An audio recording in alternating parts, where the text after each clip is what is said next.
കർത്താവിൻ്റെ പരിശുദ്ധമുള്ള നാമം വാഴ്ത്തപ്പെടട്ടെ. എല്ലാവർക്കും സ്നേഹവന്ദനം. ഞാൻ ആന്ധ്രാപ്രദേശിലൂടെ യാത്ര ചെയ്യുമ്പോൾ അവിടെയുള്ള സഭകളിൽ കൊച്ചു കൊച്ചു കൂട്ടായ്മകളിലെല്ലാം ആവർത്തിച്ച് കേൾക്കുന്ന ഒരു തെലുങ്ക് പാട്ടുണ്ട്. അത് യേശു രക്തമോ യേശു രക്തമോ എന്ന് തുടങ്ങുന്ന ഒരു പാട്ടാണ്. അത് കർത്താവിൻ്റെ ദാസൻ യേസന്ന എന്ന് പറയുന്ന ദൈവദാസൻ, ഓശന്ന എന്നാണ് അദ്ദേഹത്തിൻ്റെ ചർച്ച് കൂട്ടായ്മയുടെ പേര്, ഫെലോഷിപ്പിൻ്റെ പേര്. അപ്പം യേസന്ന പാസ്റ്റർ പാടിയിട്ടുള്ളതാണ്. അദ്ദേഹത്തിൻ്റെ സാക്ഷ്യം എങ്ങനെയാണ്? അദ്ദേഹം വളരെ മാനസിക രോഗം ബാധിച്ചവനായി തെരുവീതിയിൽ നടന്ന ഒരാളാണ്, തെരുവിൽ അലഞ്ഞു തിരിഞ്ഞ് നടന്ന ആളാണ്. എന്നാൽ കർത്താവിൻ്റെ കൃപയാൽ തനിക്ക് സൗഖ്യം പ്രാപിച്ചു.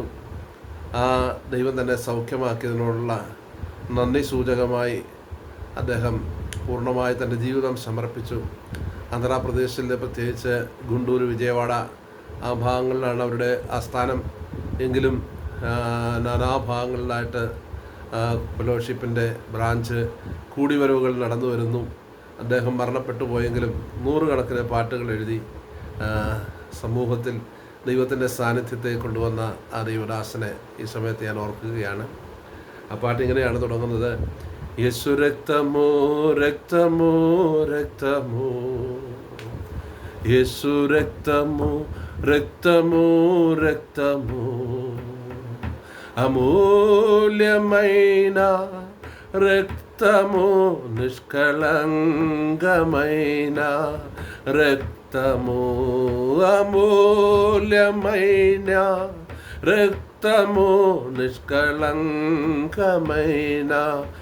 రక్తము, యేసు రక్తము రక్తము రక్తము, యేసు రక్తము രക്തമോ രക്തമോ. യേശുവിൻ്റെ രക്തം, ആമേൻ, അതിന് മൂല്യം നമുക്ക് പറയാൻ കഴിയാത്ത അത്രമാത്രം വിലയേറിയ രക്തം, നിഷ്കളങ്കനായവൻ്റെ രക്തം എന്ന് തുടങ്ങുന്ന ആ ഗാനം. ആമേൻ, കർത്താവായ യേശു ക്രിസ്തു, ആമേൻ, മാനവരാശിയുടെ രക്ഷയ്ക്കായി തൻ്റെ രക്തം നമുക്കായി തന്നു. ആ രക്തത്തിൽ തൻ്റെ ജീവൻ അടങ്ങിയിട്ടുണ്ട്. ആ ജീവൻ നമുക്കായി ഏൽപ്പിച്ചു തന്നു. ഹല്ലേലൂയ. മലയാളത്തിലും നമുക്ക് പല പാട്ടുകൾ യേശുവിൻ്റെ രക്തത്തെ വർണ്ണിക്കുന്നതുണ്ട്.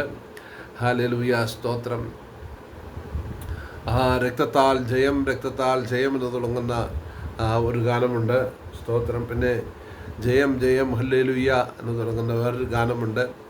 ജയം ജയം ഹല്ലേലൂയ, ജയം ജയം എപ്പോഴും, ജയം ജയം ഹല്ലേലൂയ, ജയം ജയം എപ്പോഴും, യേശുനാഥ നാമത്തിന് ജയം ജയം എപ്പോഴും, യേശുനാഥ നാമത്തിന് ജയം ജയം എപ്പോഴും. ശത്രുഗണം ഒന്നാകവേ ചെങ്കടലിൽ മുങ്ങിപ്പോയി, ശത്രുഗണം ഒന്നാകവേ ചെങ്കടലിൽ മുങ്ങിപ്പോയി, വൈരിയുടെ എതിർപ്പുകൾ ഫലിക്കയിൽ ഇനിമേൽ, വൈരിയുടെ എതിർപ്പുകൾ ഫലിക്കയിൽ ഇനിമേൽ. ജയം ജയം ഹല്ലേലൂയ, ജയം ജയം എപ്പോഴും, ജയം ജയം ഹല്ലേലൂയ, ജയം ജയം എപ്പോഴും, യേശുനാഥ നാമത്തിനു ജയം ജയം എപ്പോഴും, യേശുനാഥ നാമത്തിനു ജയം ജയം എപ്പോഴും, യേശുനാഥ നാമത്തിനു ജയം ജയം എപ്പോഴും. ഈ രാത്രിയിലും യേശുനാഥ നാമത്തിനു ജയം ജയം എപ്പോഴും. ഹല്ലേലൂയ. ഈ രാത്രിയിലും നമ്മുടെ കർത്താവിൻ്റെ രക്തത്തിൻ്റെ ശക്തി, ആമേൻ, നമുക്ക് ജയം കൊണ്ടുതരുന്നതാണ്. ഒരു വാക്യം ഞാൻ വായിക്കുന്നു. 1 പത്രോസ് എഴുതിയ ലേഖനം 1-ാമത്തെ അധ്യായം അതിൻ്റെ 18-ാമത്തെ വാക്യത്തിൽ, വ്യർത്ഥവും പിതൃപാരമ്പര്യമുള്ള നിങ്ങളുടെ നടപ്പിൽ നിന്ന് നിങ്ങളെ വീണ്ടെടുത്തിരിക്കുന്നു, വെള്ളി, പൊന്ന്, വെള്ളി മുതലായ അഴിഞ്ഞു പോകുന്ന വസ്തുക്കളെ കൊണ്ടല്ല, ക്രിസ്തു എന്ന നിർദോഷവും നിഷ്കളങ്കവുമായ കുഞ്ഞാടിൻ്റെ വിലയേറിയ രക്തം കൊണ്ട് എന്ന് നിങ്ങൾ അറിയുന്നുവല്ലോ. ആമേൻ. ആമേൻ. പത്രോസ്, ആമേൻ, പൊതുവിലുള്ള ഒരു ലേഖനം സഭയ്ക്ക് എഴുതുമ്പോൾ അവിടെ ഇങ്ങനെ പറയുകയാണ്, നമ്മെ വീണ്ടെടുത്തിരിക്കുന്നത്, ആമേൻ, പൊന്ന്, വെള്ളി മുതലായ അഴിഞ്ഞു പോകുന്ന വസ്തുക്കൾ കൊണ്ടല്ല. നമ്മൾ പിതാക്കന്മാരുടെ പാരമ്പര്യം അനുസരിച്ചും അതുപോലെ നമ്മുടെ ആ നടപ്പിൽ നിന്നുമെല്ലാം കർത്താവ് നമ്മളെ വീണ്ടെടുത്തത് പൊന്ന് വെള്ളി മുതലായ വസ്തുക്കൾ കൊണ്ടല്ല എന്ന് ഉറപ്പിച്ച് പറഞ്ഞിട്ട് പറയുകയാണ്, ക്രിസ്തു എന്ന നിർദോഷവും നിഷ്കളങ്കവുമായ കുഞ്ഞാടിൻ്റെ വിലയേറിയ രക്തം കൊണ്ടത്രേ എന്ന് നിങ്ങൾ അറിയുന്നുവല്ലോ. അപ്പോൾ മനുഷ്യൻ്റെ വീണ്ടെടുപ്പ് ഭൂമിയിലുള്ള ഒരു വസ്തുക്കൾ കൊണ്ടുമല്ല. ഭൂമിയിലുള്ള ഒരു വസ്തുക്കൾ കൊണ്ടും പാപത്തിൻ്റെ അടിമത്തത്തിൽ നിത്യമരണത്തിന് വിധിക്കപ്പെട്ട മനുഷ്യനെ വീണ്ടെടുക്കുവാൻ ഭൂമിയിലുള്ള ഒരു വസ്തുവിനും കഴിയുന്നതല്ല. കാരണം ആദ്യ മാതാപിതാക്കളായ ആദം ഹവയിലൂടെ ഈ ഭൂമി ശപിക്കപ്പെട്ടിരിക്കുകയാണ്. അങ്ങനെ ശാപഗ്രസ്തമായ ഈ ഭൂമിയിൽ നിന്ന് നാം എന്ത് ദൈവത്തിന് കൊടുക്കാൻ ശ്രമിച്ചാലും അത് ശപിക്കപ്പെട്ടതാണ്. അത് ശപിക്കപ്പെട്ടതായതുകൊണ്ട് നമുക്ക് ഭൂമിയിലുള്ള ഒരു വസ്തുവകകൾ കൊണ്ട് ദൈവത്തെ പ്രസാദിപ്പിക്കാൻ സാധ്യമല്ല. അതുകൊണ്ട് ദൈവത്തെ പ്രസാദിപ്പിക്കുക മാത്രമല്ല, നഷ്ടപ്പെട്ടു പോയ മനുഷ്യനെ വീണ്ടെടുക്കുവാനും ഈ ഭൂമിയിലുള്ള ഒരു വസ്തുവും പര്യാപ്തമല്ല. അതുകൊണ്ടാണ് ഇവിടെ എഴുതിയിരിക്കുന്നത്, വെള്ളി പൊന്ന് മുതലായ അഴിഞ്ഞു പോകുന്ന അഥവാ നശിച്ചു പോകുന്ന വസ്തുക്കൾ മനുഷ്യൻ്റെ വീണ്ടെടുപ്പിന് പര്യാപ്തമല്ല. എന്താണ് വീണ്ടെടുപ്പ് എന്ന വാക്കുകൊണ്ട് അർത്ഥമാക്കുന്നത്? ഒരിക്കൽ നഷ്ടപ്പെട്ടു പോയി. ഒരിക്കൽ ഉണ്ടായിരുന്നതും എന്നാൽ ഇന്ന് നഷ്ടപ്പെട്ടു പോയി, മറ്റൊരാളുടെ കൈവശം അത് എത്തിപ്പെട്ടിരിക്കുന്നു.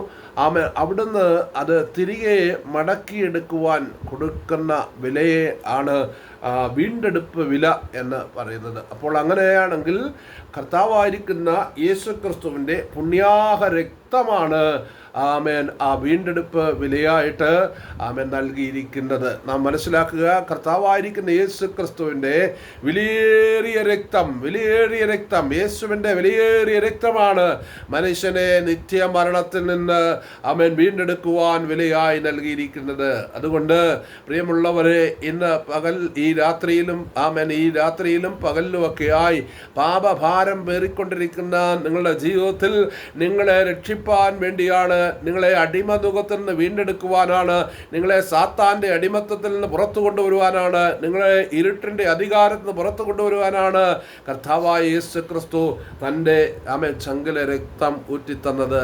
അതുകൊണ്ട് ഈ രാത്രി ഈ സന്ദേശം കേൾക്കുന്ന ഓരോ വ്യക്തിക്കും യേശു ക്രിസ്തുവിൻ്റെ രക്തത്താൽ മോചനമുണ്ട്. യേശു ക്രിസ്തുവിൻ്റെ ആ രക്തത്തിൽ അടങ്ങിയ ജീവനാൽ നമുക്ക് വീണ്ടെടുപ്പുണ്ട്.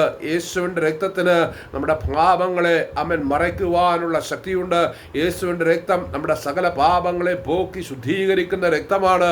അതുകൊണ്ട് ഈ രാത്രിയിൽ ആ ബഹുമൂല്യ രക്തം, വിലമതിക്കാൻ കഴിയാത്ത രക്തം, അതുപോലെ തന്നെ നിഷ്കളങ്കമായിരിക്കുന്ന രക്തം, കുറ്റമില്ലാത്തവൻ്റെ രക്തം, ആ രക്തത്തിൻ്റെ അരികിലേക്ക് നാം വരുന്നെങ്കിൽ എത്ര കടും ചുമപ്പായിരിക്കുന്ന പാപങ്ങളാണെങ്കിലും ആ പാപങ്ങളിൽ നിന്നെല്ലാം മോചനമുണ്ട്, ആ പാപത്തിന് പരിഹാരമുണ്ട്. അങ്ങനെ പാപം പരിഹരിക്കപ്പെട്ട ഒരു വ്യക്തിയെക്കുറിച്ച് ദൈവത്തിൻ്റെ വചനം പറയുകയാണ്. സ്തോത്രം. പാപ പരിഹാരം കർത്താവായ യേശു ക്രിസ്തുവിലൂടെ പ്രാപിച്ചെടുത്ത ഒരു വ്യക്തിയെ കുറിച്ച് എഫേസ്യർക്ക് എഴുതിയ ലേഖനം അതിൻ്റെ 2-ാമത്തെ അധ്യായത്തിൽ പറയുന്നു. 2-ാം അധ്യായം എഫേസ്യ ലേഖനം 2-ാം അധ്യായം അതിൻ്റെ 13-ാമത്തെ വാക്യം. മുമ്പേ ദൂരസ്ഥരായിരുന്ന നിങ്ങൾ ഇപ്പോൾ ക്രിസ്തുവിൻ്റെ രക്തത്താൽ സമീപസ്ഥരായി തീർന്നു. മുമ്പേ ദൂരസ്ഥരായിരുന്നു. എങ്ങനെ നാം ദൈവത്തോട് ദൂരസ്ഥരായി? പാപം നിമിത്തം ദൈവത്തോട് ദൂരസ്ഥരായിരുന്ന നമുക്ക് ഒരു സദ്വർത്തമാനം, ഒരു ശുഭ സന്ദേശം ദൈവത്തിൻ്റെ വചനം പറയുകയാണ്. യേശുവിൻ്റെ രക്തത്താൽ നമ്മൾ സമീപസ്ഥരായി. ആരോട്? ദൈവത്തോട് സമീപസ്ഥരായി തീർന്നിരിക്കുന്നു. ഇന്ന് രാത്രിയിൽ ഏറ്റവും സന്തോഷകരമായ ഒരു കാര്യമെന്ന് പറയുന്നത് കർത്താവിൻ്റെ രക്തം നമ്മെ ദൈവത്തോട് അടുപ്പിച്ചു. നമ്മളെ മനസാക്ഷി അതുപോലെ തന്നെ നമ്മുടെ പാപ സ്വഭാവങ്ങളെയൊക്കെ പോക്കി നമ്മെ ശുദ്ധീകരിപ്പാൻ കഴിയുന്ന ആ വിശുദ്ധ രക്തം ഇന്നും ജീവിക്കുന്നു.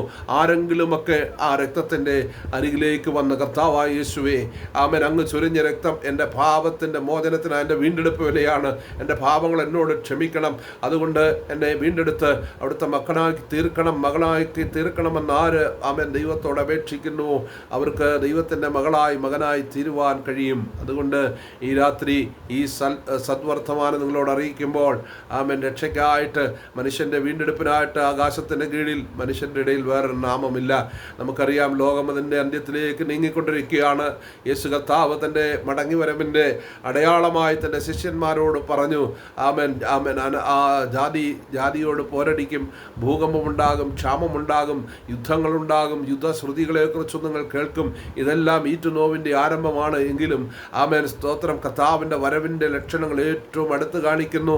യേശു വരാൻ കാലമായി. അതുകൊണ്ട് യേശുവിൻ്റെ വരവിന് തൊട്ട് മുമ്പായി ഈ വിശുദ്ധ രക്തത്തിൽ ആശ്രയിച്ച് പാപമോചനം പ്രാപിച്ച ദൈവ പൈതലായി അവൻ്റെ രാജ്യത്തിൽ അവകാശിയായി തീരുവാൻ നിങ്ങളേവരെയും സ്നേഹത്തോടെ സ്വാഗതം ചെയ്തുകൊണ്ട് ഞാൻ എൻ്റെ വാക്കുകളെ അവസാനിപ്പിക്കുന്നു. കർത്താവിൻ്റെ നാമത്തിൽ ആമേൻ. നിങ്ങൾക്ക് ജയമുണ്ടാകട്ടെ. യേശുവിൻ്റെ നാമത്തിൽ ആമേൻ, ആമേൻ, ആമേൻ.